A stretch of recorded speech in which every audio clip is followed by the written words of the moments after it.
Hello and welcome back to Crash Bandicoot 3 Warped! And so, we will continue going through the second half of the second warp room even, of the Time Twister. So yeah, and we are going to do 3 of the levels in this episode. Starting with Hang 'em High, the first of the Arabian levels thus far in the game. So yeah, and this level, as it suggests, is a one where we have to do a lot of hanging, similar to some of the sewer levels from Crash Bandicoot 2. The difference is that the setting is a lot better, and yeah, and these levels are a lot more fun, therefore, compared to the sewer levels. Firstly, we also have the Cortex minions who swing their swords quite annoyingly, and they can cut off Crash's pants. Yes, seriously, that is, I think, left in. The annoying minions on the magic carpets are also very hard to get past because of how they move and everything. They kind of edge left and right trying to block your way and everything, which is not helpful at all. As for the monkeys carrying pots, they will require 2 spins in order to be attacked because one of the pots will fall on their heads and pretty much fall off. And this level is very good to use the sliding jump maneuver. Yes, I do love using it here. So yeah, and this is also one of those levels where I actually like to play as Coco. Yeah, seriously. Sometimes I can knock the monkeys or gorillas or whatever into the things fairly easily. So yeah, into the other pots. Thus saving a bit of time as well, which is very good for the time trials. I'm going to get to the time trials a little later. As I say, I'm not going to do them now because most of the early ones we can actually do now, but some of them require a maneuver that we will only get towards the end of the game. Yes, I will say that now. So yeah, so let's get rid of you. Yeah, I don't want to deal with any scorpions, thank you. There is the crystal in plain sight. I'm going to get off here and actually use the go to the bonus stage here. So let's see what this bonus stage entails then. Well, it has some switching blocks right off the bat, so let's get them. And to get these blocks, we will need to do a sliding jump or a super high jump from a standing position. I prefer to use a standing jump there. As I say, so yeah, and that's the easiest way across there. And we can see here, once again, what we have to do here is turn the switching block into a TNT block in order to activate the exclamation block, which will give us the bounce box here.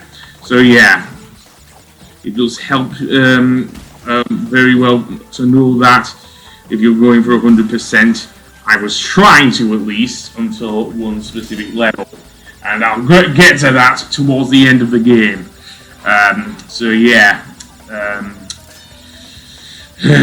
Oh boy. That level really pisses me off. But I'll get to it when I get to it. For now, we're going through Hang 'em High. So, if anything, I think Coco moves a lot faster than Crash did in the original PS1 game. So yeah. Let's see, we have a monkey here. Don't knock me off.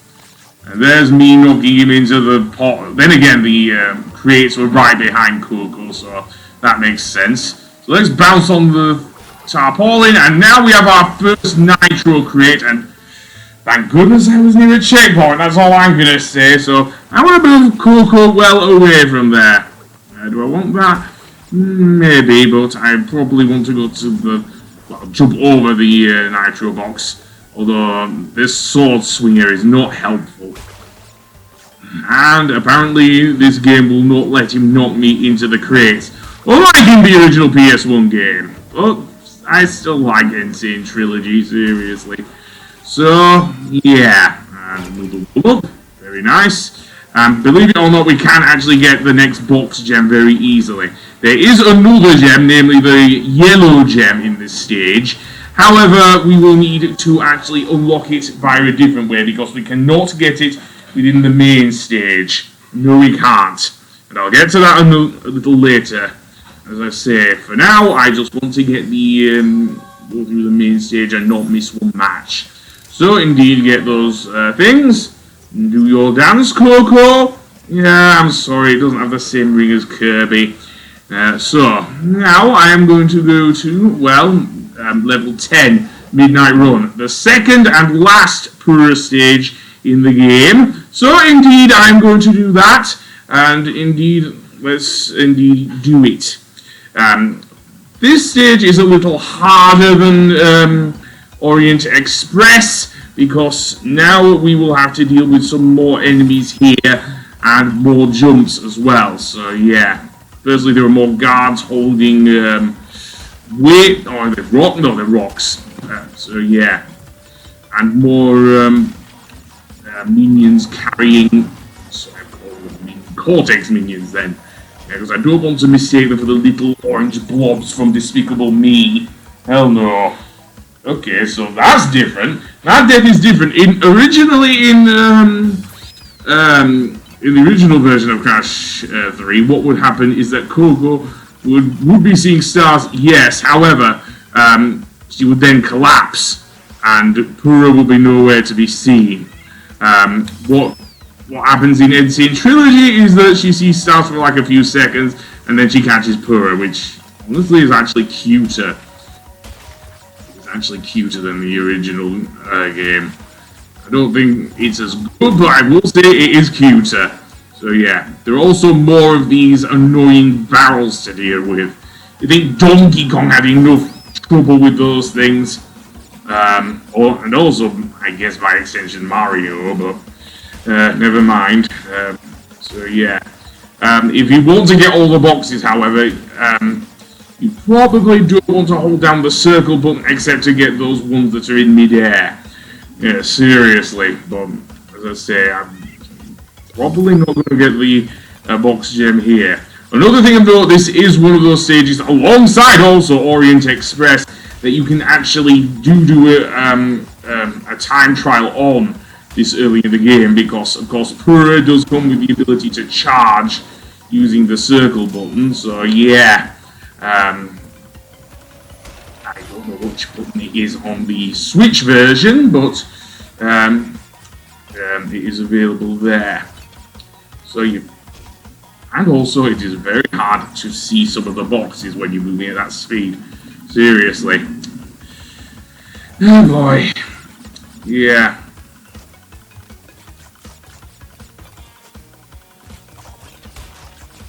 Sometimes I just have to slow down. Seriously. And I don't really get that. Did I just trip over the giant dragon? Seriously. Shen Walnut would be pissed. Well, unless it was Lord Popo. Okay, let's go up here and then... Oh boy! Jump over the dragon and there we go, checkpoint. Yeah. Getting past the guards is very annoying, as is these gigantic... don't know what they are. I'm guessing they're... not wheelbarrows, no. Oh boy. Thank goodness I hit that checkpoint there, seriously. Because I am actually going for the box gem here as well, so... Yep. So let's go for that. Jump over the gap and pause break. Oh boy. Okay then, we're back. And that didn't last long at all, actually. So yeah.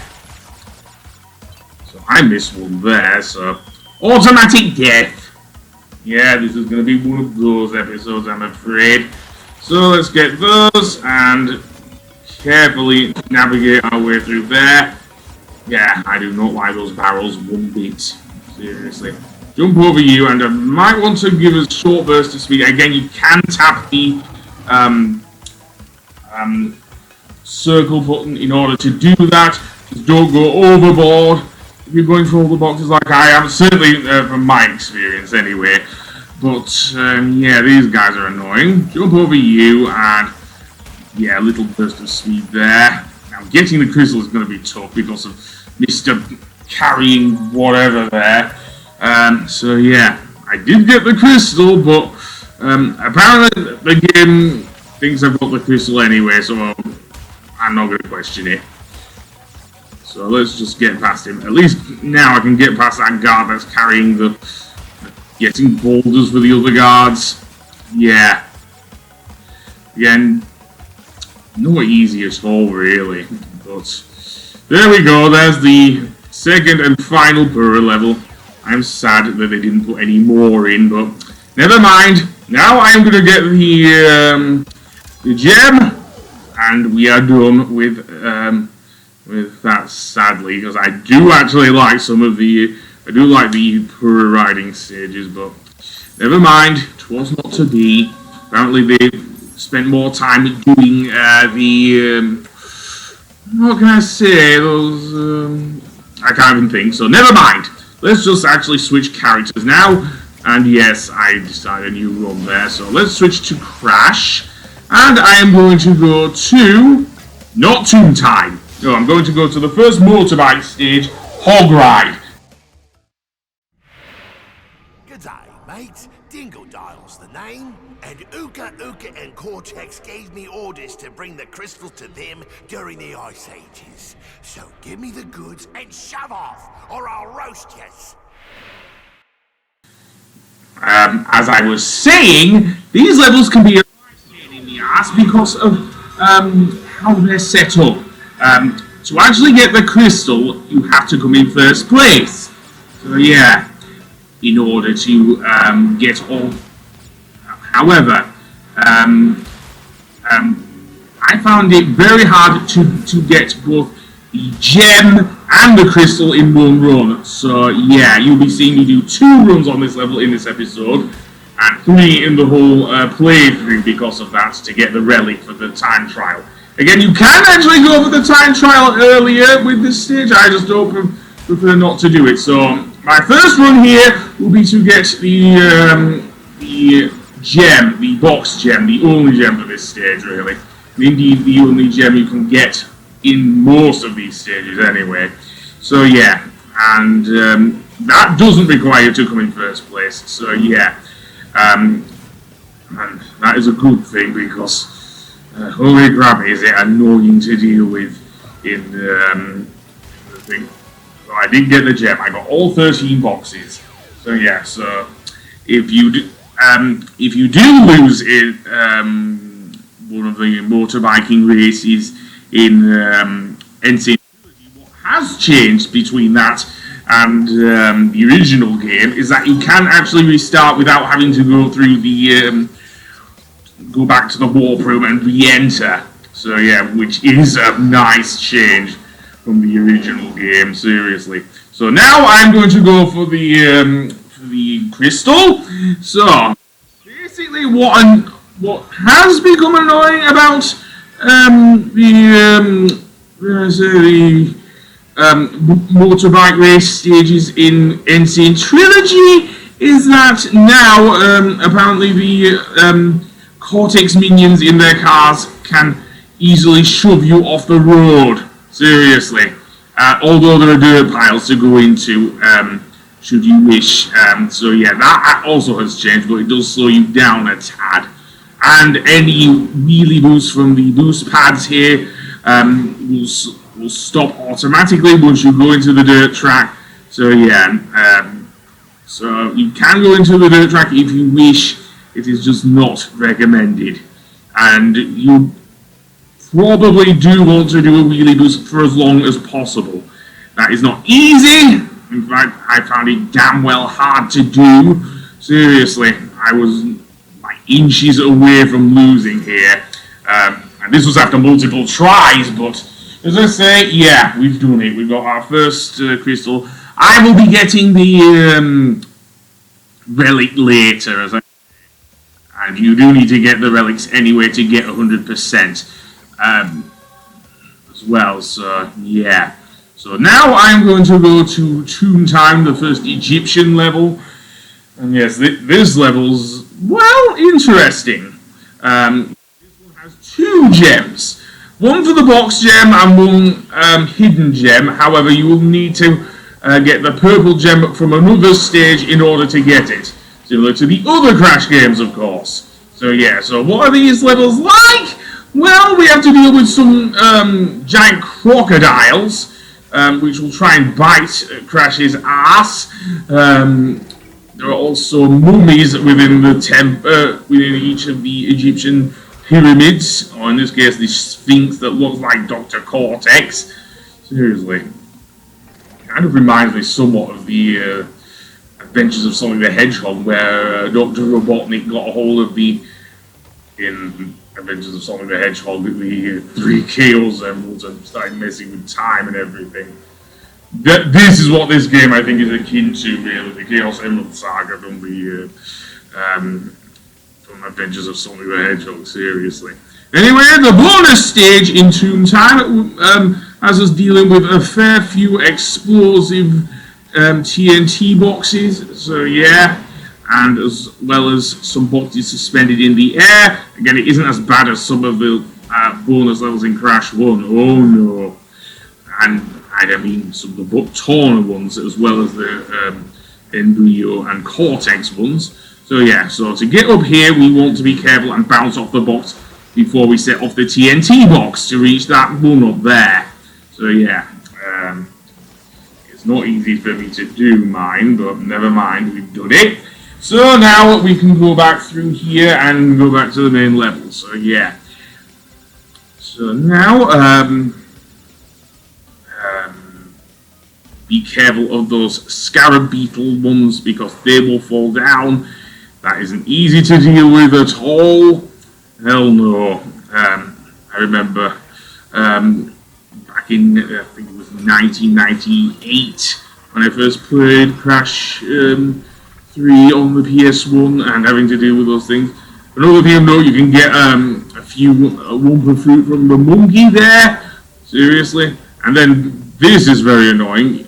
This mummy will send down blocks to actually hit you and squish you to a pulp. So yeah. So we have got our Woodabaga! Boom, boom, boom. Yeah, I was a little late with that, but never mind. Yeah, I think I will be seeing my Woodabaga boom boom a little less so in this game because of that. Because there are just so much less Aku masks. Now here we have a pathway. Off to the left there is a mural with the purple gem in it. Of course, the hint did say we needed the purple gem to get through there, so we don't have it yet. And this is annoying because we have a combo here.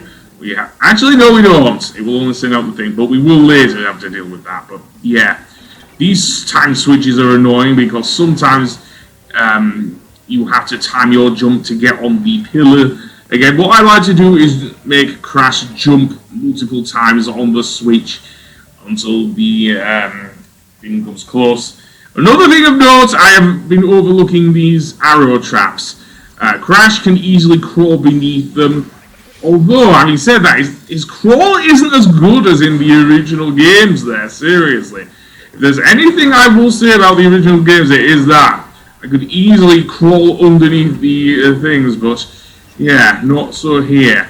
Now, there are two things here, so yeah. Crash himself can bring in the blocks and actually get the two crates there if he wishes. Again, they're not easy to get right now because of the way the moving blocks work, so yeah. There's a mummy here with a flamethrower. Okay, I don't think flamethrowers existed in ancient Egypt, so yeah, I think Cortex brought him here, seriously. There's the crystal, and then it's just a matter of getting to the end. How many boxes would we have needed to get the thing, to get the box gem? Let's see. Well, I'm still short by about 20 or so, so yeah, I think we would have had to go into the secret area to get them. Anyway, on the next episode, we will face the boss of the area, Dingodile. So until then, I will see you later. Goodbye!